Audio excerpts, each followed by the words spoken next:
Right, Assalamu alaikum warahmatullahi wabarakatuh. It's a great pleasure to be back to Morocco to participate in this important event, focusing on practical solutions for sustainable finance. And let me congratulate my good friend Eric Asher and his colleagues and the many partners in getting us all together here. And I'd like to build on his introductory remarks and on those of the distinguished representative, the Central Bank of Morocco, Mr. Abdelrahim, and sharing some reflections on what he just shared, and sharing with you as well, coming from intensive and interesting discussions in Washington, D.C. during the spring meetings, followed by the discussion that we had in preparation on the finance for development preparations for Seville conference that's going to be taking place in a few weeks in Spain on finance for development. Thus, to share with you what we can be doing better at the regional level, and why regional collaboration matter more than ever before. Before I continue, I'd like just to commend the great convening power and leadership that I've been witnessing during the last few years by our brothers and sisters in Morocco. And count how many times I came during the last few years, but since the end of last year until now, this is my fourth event discussing investment and finance in Morocco, and Casablanca to Rabat, and today in Marrakesh. And in a few weeks we'll be back to discuss something of equal relevance and importance, which is basically about governance. So this tells you something about is playing recently, and we commend the leadership, the government, and of course the great hospitality of the wonderful people of. So it's not really usual for someone who believes on market to put Vladimir Lenin, the Marxist leader of the Soviet Union, but it's very much, we live these days on what one can call Lenin days. He was quoted as saying that there are decades pass without nothing happens, and there are weeks where you can see decades of events happen.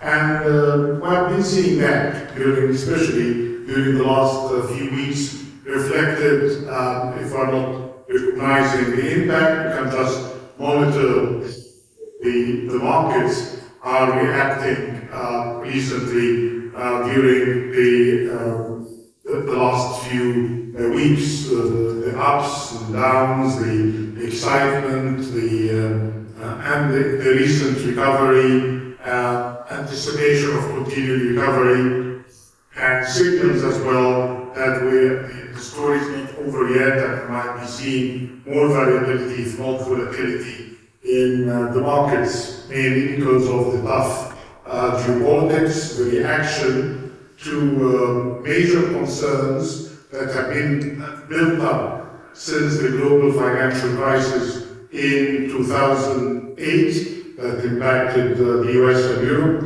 but with major implications on its politics, the middle class, and have been reflected in existing public choices and priorities. One wonders if the burdens are basically about shrinking growth, middle class, inequality, concerns about growth, concerns about competitiveness, as reflected in a recent report as well, not just in the US, but in Europe, the famous report by Mario Draghi in the future of competitiveness. one could almost say the common sense approach in dealing with these issues, along with the accumulation of debt in advanced economies, is basically to consider areas of investments in human capital, investments in competitiveness and total factor productivity, investment in infrastructure,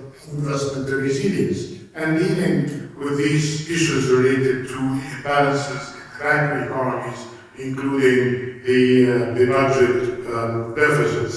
But unfortunately, and it's not that we don't need just to link it one particular person or one particular administration, but been seeing a trend of protectionist measures for quite some time.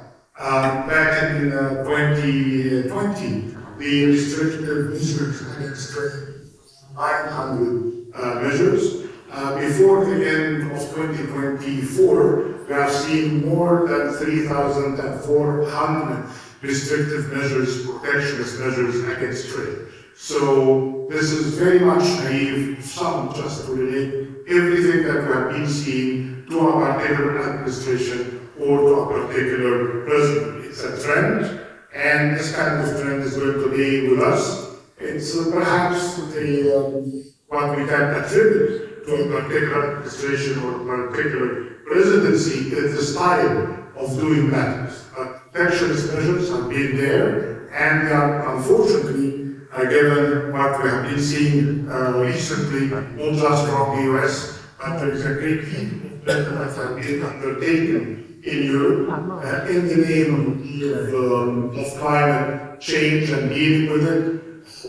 Like the CBAM has major spillover impacts on developing economies and emerging markets. So it's trade policies, industrial policies, climate change related measures, and add to that some serious implications as well that are impacting countries of the global south when it comes to illicit financial flows. I'm saying that in the preparation of the Finance for Development Conference in Seville, we need to think of matters related to finance as part of the system. I appreciate very much that through the talent, skills, and great expertise in the room here, and I went through the very promising agenda, you're going to be focusing on areas related to scaling up, as mentioned by Eric, areas related to leveraging, de-risking, how can we do better in blended finance, how can we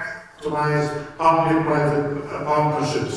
But again, shouldn't we be ever forgetting that when we deal with finance, we need to deal with it in a kind of a comprehensive, systemic approach that cannot really be just taken one and leave the other components of it.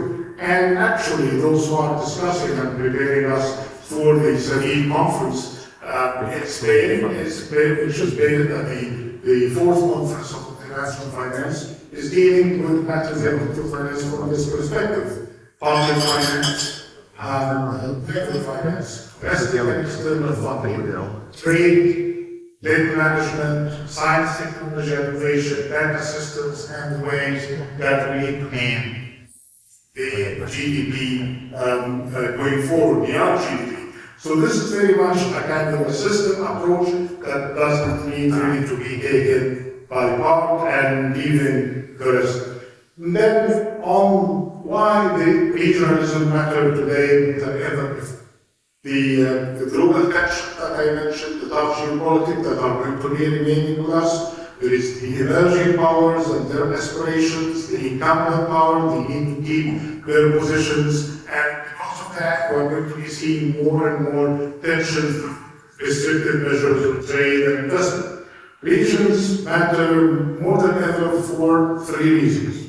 One is because of the common sense approach related to transaction costs when you do business with your neighborhood. Even the perception of risk would really be dealt with differently because of familiarity of the risk profiles. As reflected in the GM report as well, that is reflecting matters related to credit and credit profiles, which is proving that countries of Africa and the Middle East are being perceived much less than what they are actually are. Their burden are much better than what's being perceived. And how can we do it with that? It's basically with more regional collaboration and sharing better information. The second thing, to the point again raised by Eric related to scaling up. Some countries, middle-sized countries, are capable of their own to do business within their own boundaries. But smaller economies, including in the continent, some of our members of the continent of the 54 countries can actually do the scaling up of their own. So any kind of scaling up needs to have the kind of AME policy and regional collaboration in order for this kind of business to do a better job. And the third is basically about these kinds of tensions because of geopolitics are basically telling every region that, well, it's better to get its act together. The EU and Europe are trying to see what they can do better than today. The ASEAN, you can see what they have been doing in order to enhance investment, trade, and technological collaboration.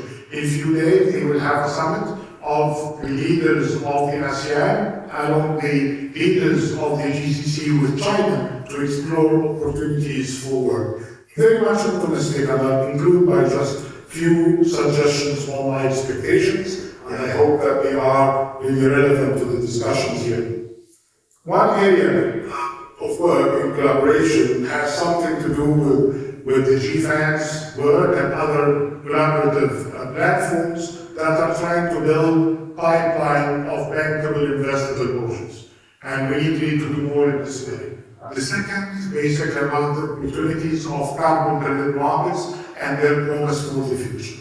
The third, that in all of our areas of work, we would require unprecedented investments in capacity building and technical support.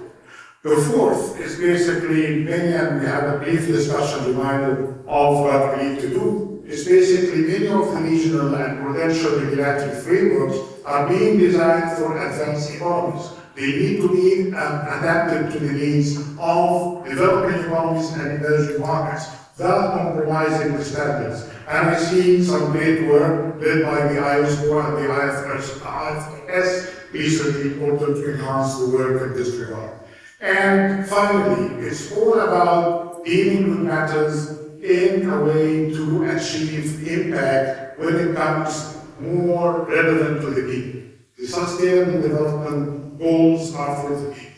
The issues related to investments in human capital, infrastructure, is basically dealing with the people, not for them to be just elements of the economy or being part of the labor force, but basically for their welfare and prosperity. So while we talk business, we are focusing on investment in very technical tools in this kind of interesting time that we are facing this kind of a holistic approach that could really take us with ideas and relevant solutions to the three important summits of this year in Seville, discussing finance for development, in Cape Town, especially through the business community discussions in the G20, and of course in the summit at the COP in Berlin, reminding us development finance is climate finance, is nature of finance,